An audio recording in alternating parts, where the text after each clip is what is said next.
আসসালামু আলাইকুম। আয়াত এন্ড আয়েশা মম ব্লগে সবাইকে স্বাগতম জানাচ্ছি। আর যারা এখনও আমার চ্যানেলটি সাবস্ক্রাইব করেননি প্লিজ তারা সাবস্ক্রাইব করে দিবেন। আমার আজকের রেসিপি হচ্ছে খুব সহজেই গ্যাসের চুলায় কিভাবে চিকেন তান্দুরি বানানো যায় সেটাই দেখাবো। আর যে কেউ গ্যাসের চুলায় এই সুস্বাদু তান্দুরি চিকেনটা বানাতে পারবেন। চলুন কথা না বাড়িয়ে শুরু করা যাক। তান্দুরি চিকেন বানানোর জন্য এখানে আমি 4 পিস লেগ পিস নিয়েছি। আপনারা চাইলে বুকের মাংস বা আস্ত মুরগিও নিতে পারেন, তবে চেষ্টা করবেন 1 থেকে 1.5 কেজি সাইজের মুরগিটা নিতে। এই সাইজের মুরগি নিলে তান্দুরির টেস্টটা অনেক ভালো আসে।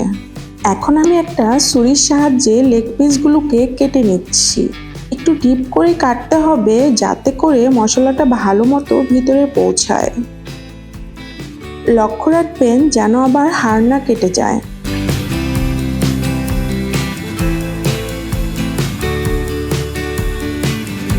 সবগুলোকে একই রকম ভাবে কেটে নিব।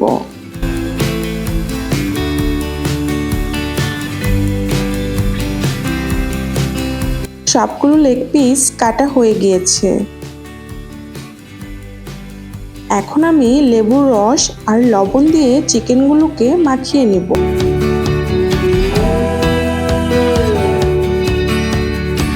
লেবু আর লবণ দিয়ে এভাবে মাখিয়ে রাখলে চিকেন থেকে যে গন্ধটা আসে সেটা চলে যাবে, আর চিকেনের ভিতরে যে এক্সট্রা পানি থাকে সেটাও বের হয়ে আসবে। এভাবে আমি 10 মিনিট রেখে দিব। তান্দুরি বানানোর জন্য এখানে আমি রাঁধুনির রেডিমিক্স চিকেন তান্দুরি মশলাটা ব্যবহার করব। 4টা পিসের জন্য এখানে আমি প্যাকেটের অর্ধেকটা মশলা ব্যবহার করব। প্যাকেটের অর্ধেকটা মশলা ঢেলে নিচ্ছি। এখন আমি একটা বাটিতে নিয়ে নিচ্ছি 1 চা চামচ আদা বাটা, 1 চা চামচ রসুন বাটা, 1.5 চা চামচ লাল মরিচের গুঁড়া। ঝালটা আপনাদের পছন্দ মতো দিয়ে নেবেন।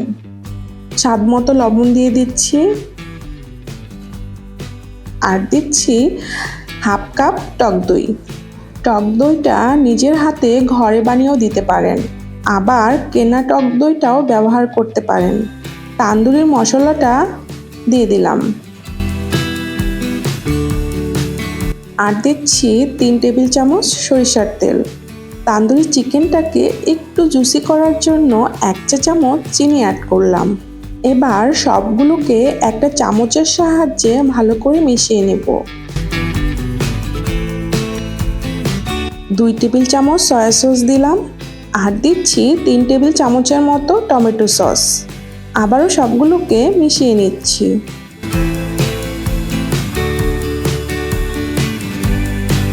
মশলা রেডি হয়ে গিয়েছে, এবার চিকেনের সাথে মিক্স করে নেব। চিকেন থেকে যে এক্সট্রা পানি বের হয়েছিল সেটা ফেলে দিয়েছি। ভালো করে কাটা অংশে মশলাটা দিতে হবে।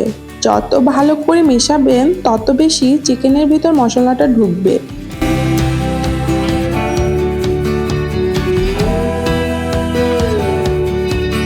এবারে এই ম্যারিনেট করা চিকেনটাকে রেস্টে রেখে দেব 2 ঘন্টা। 4 থেকে 5 ঘন্টা রাখলে ভালো হয়। বেশি সময় ম্যারিনেট করে রাখলে তখন অবশ্যই নর্মাল ফ্রিজে রাখতে হবে। ম্যারিনেট করে চিকেনটাকে ঢেকে রাখতে হবে। আমি র্যাপিং করে দিচ্ছি। ফিরে আসছি 2 ঘন্টা পর।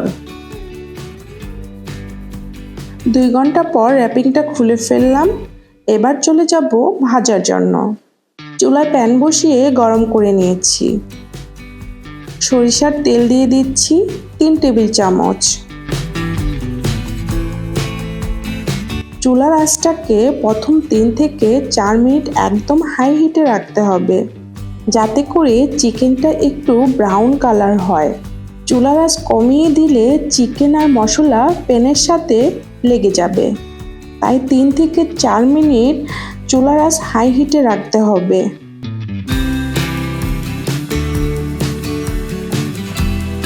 দেখতেই পাচ্ছেন চিকেনটার পোড়া পোড়া ভাব চলে এসেছে। এক পাশ উল্টিয়ে দিচ্ছি। এই পর্যায়ে চুলার আঁচটা মিডিয়ামে রাখতে হবে। এভাবে মশলা আর তেল বাটি থেকে নিয়ে চিকেনের উপরে ব্রাশ করে দিতে হবে। যাতে করে চিকেনের উপরের অংশ ড্রাই হয়ে না যায়।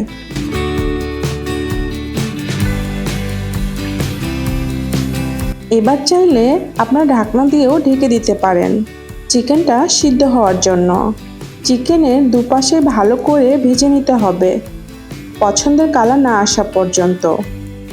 আমার চিকেন তান্দুরি ভাজা হয়ে গিয়েছে, দেখতে পাচ্ছেন কতটা সুন্দর হয়েছে। চিকেন তান্দুরিগুলোকে উঠিয়ে নিচ্ছি। আমার মনে হচ্ছে দোকানের চেয়ে একদম পারফেক্ট হয়েছে। ওপরটা কি সুন্দর জুসি জুসি লাগছে আর ভিতরটা অনেক ইয়াম্মি। তো দেরি না করে আপনারা ঘরে বসে গ্যাসের চুলায় এভাবে চিকেন তান্দুরি বানিয়ে নিতে পারেন। আমার মনে হয় বাসায় একবার বানিয়ে খেলে আমি 100% শিওর দিয়ে বলতে পারি রেস্টুরেন্টের চিকেন তান্দুরি আর খেতে ইচ্ছে করবে না।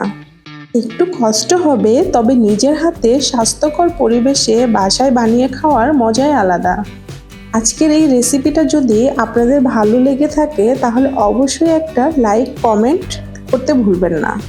আজকের মতো এই পর্যন্তই, আবারও কথা হবে নতুন কোনো ভিডিওতে। আল্লাহ হাফেজ।